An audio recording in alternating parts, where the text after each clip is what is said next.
Je suis togolais de nationalité. Euh, et comme tu le disais, justement, je suis l'un des premiers enfants de la sœur Marie-Stella. J'ai 29 ans aujourd'hui. Je suis séminariste, mais en fin de formation, en insertion pastorale ici à Valenciennes, sur la paroisse Notre-Dame du Saint-Cardon.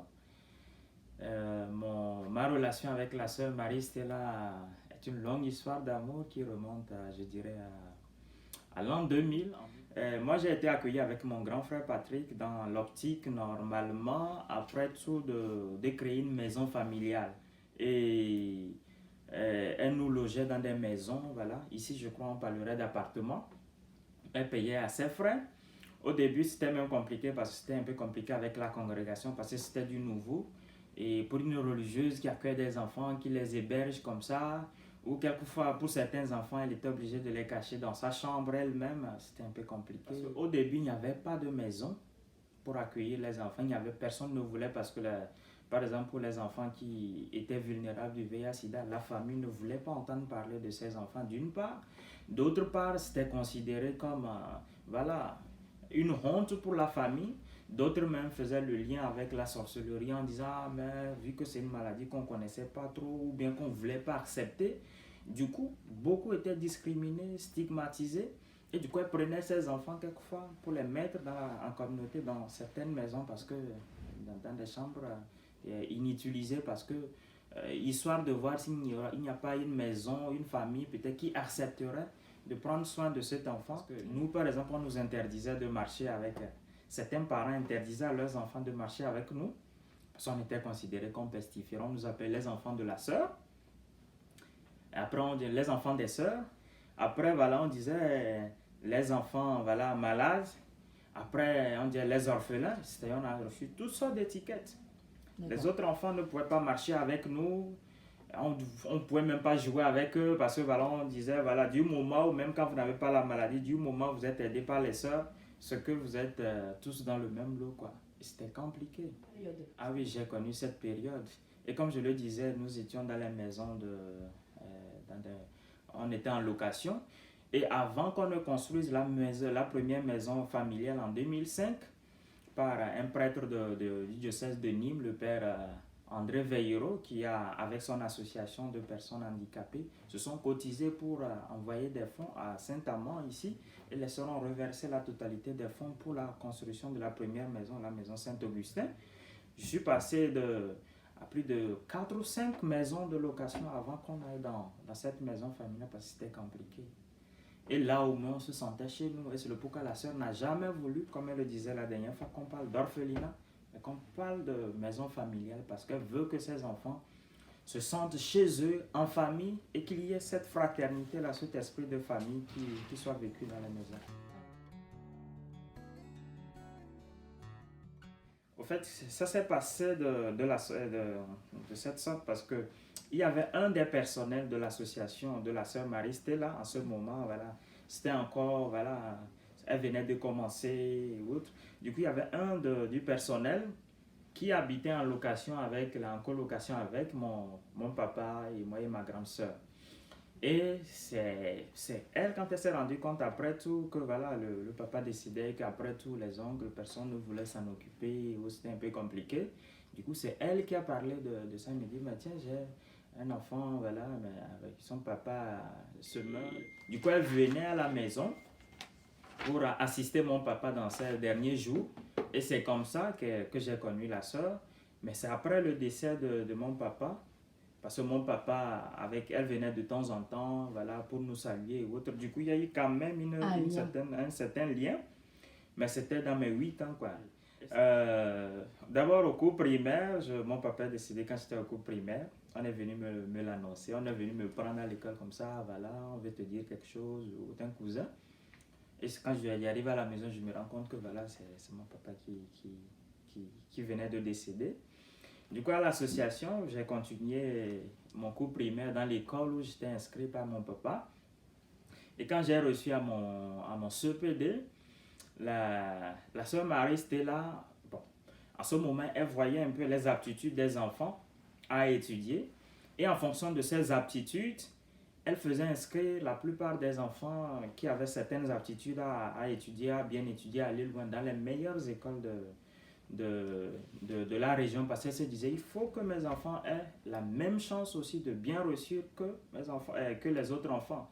Du coup, c'était les écoles où ça coûtait très cher, mais en même temps où le niveau était très bon, l'éducation très bonne, et où le système scolaire, le nombre, l'effectif fait que voilà, l'enfant peut bien suivre le cours et bien réussir, parce que nous avons quelquefois des écoles avec des effectifs de 100. Ici, par exemple, quand je vois dans certaines écoles, je vois l'effectif, ils sont 30, quelquefois 30, il y en a qui attrapent la tête, qui disent ah, mais c'est trop. Mais pour ces mêmes salles que les gens ont ici pour 30, quelquefois chez nous, il y en a qui ont ces salles-là pour 100. Du coup, nous, on était scolarisés, moi j'ai été scolarisé dans les meilleures écoles. Donc, du coup, la sixième, je l'ai faite chez les frères de Saint-Jean-Baptiste de la Salle, les frères des instructions des écoles chrétiennes, qui était la meilleure école, le meilleur collège, en tout cas jusqu'à présent, hein, si je ne me trompe pas, le meilleur collège qui avait de très bons résultats. C'est là que j'ai fréquenté. Du coup, j'ai fait de la sixième en troisième. Et après, pour mon lycée, j'ai été aussi dans le meilleur lycée, le lycée Saint-Jean-Baptiste de Saint-Athanas, qui est détenu aussi par les frères des écoles chrétiennes. Mais là, c'était encore plus proche de la maison que le collège. Et vraiment, des meilleures écoles. Parce que voilà, beaucoup d'entre nous ont entendu dire plusieurs fois, voilà, tu ne deviendras rien, tu n'es rien du tout, tu ne vaux rien du tout. C'était pour elle une façon de nous revaloriser. Et en même temps, moi, quand j'étais au cours primaire, quand je revenais de l'école, j'avais le temps seulement de changer ma tenue scolaire parce que la sœur, ah, mais en ce moment, elle était encore solide, hein. Du coup, j'avais le temps de déposer ma tenue scolaire et après que juste déposé ma tenue scolaire, je devais aller en communauté, à la communauté des sœurs pour étudier. Du coup, déjà à 18h, je devais être au cours primaire, à 18h, je devais être déjà chez les sœurs pour réciter au moins 2 ou 3 leçons. Et jusqu'à 22h, la sœur, quand elle était responsable de communauté, quand elle finissait voilà, l'entretien ou la prière avec ses sœurs, elle venait, elle était assise devant moi, comme tu es assise devant. Et moi, je devais me mettre debout, réciter de mémoire mes leçons avant de rentrer à la maison. Et quelquefois, bon, pour me consoler, elle me donnait toujours, je devais manger en communauté avant de rentrer ou quelquefois je rentrais à la maison. Et c'était toujours comme ça. Et avec ce rythme, on ne peut que réussir, quoi, parce que voilà, tu es obligé d'être à jour. Quand tu viens, tu sais que quand elle vient, tu dois réciter 2 ou 3 leçons et tu t'y mets, quoi, tu te mets. Et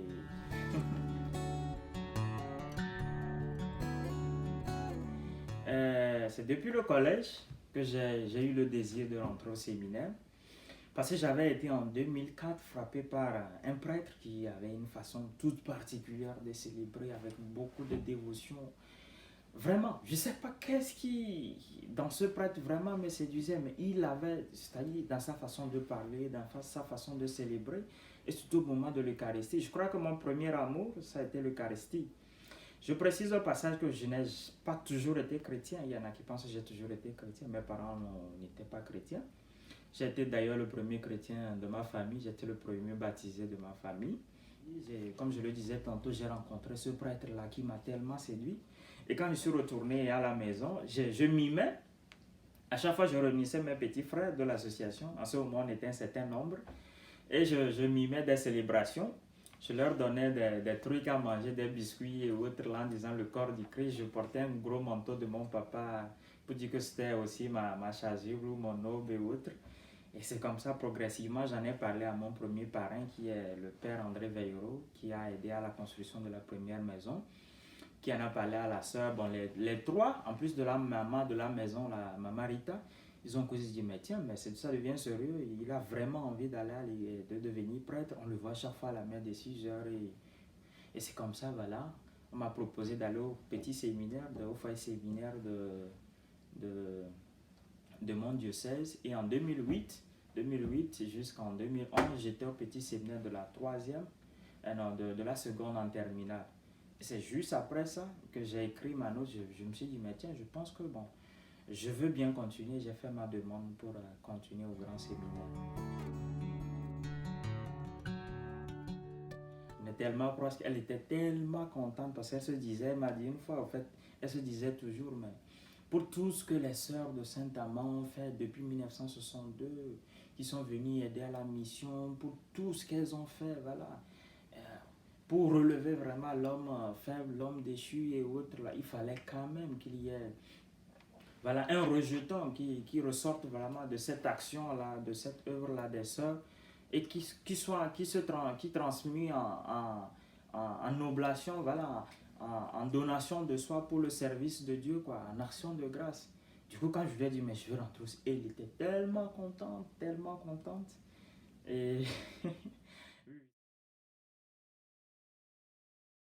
aussi, vous savez qu'il y a des enfants de l'association qui sont ici, en France, ici, et qui ont créé même une association. Avis à ceux peut-être qui voudraient intégrer cette association en guise d'amis de l'association Vivre dans l'espérance ou amis de la sœur Marie-Stella, de nous rejoindre aussi pour voir un peu comment penser, nous ici, créer peut-être un noyau pour pouvoir être voilà, un fer de lance en appui à l'œuvre de la sœur Marie-Stella au pays.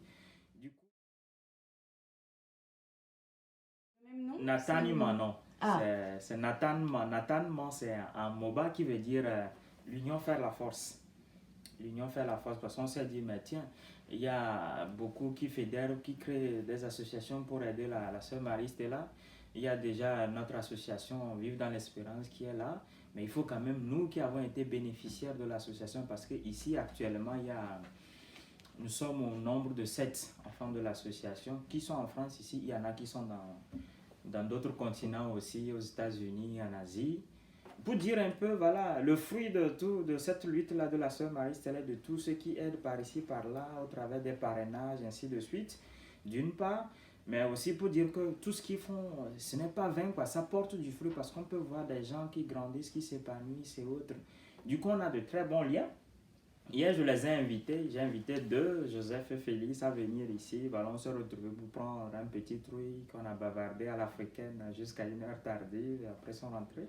Avec ceux du Togo, on a aussi des liens avec les mamans des maisons familiales. J'appelle souvent pour avoir des nouvelles. Et quelquefois, les enfants, ils trouvent un portable d'un grand frère, ils appellent en vidéo pour voir si on va bien ici. Du coup, il y a de très bons liens. D'accord. Ouais. Merci Richard pour Merci. cette participation.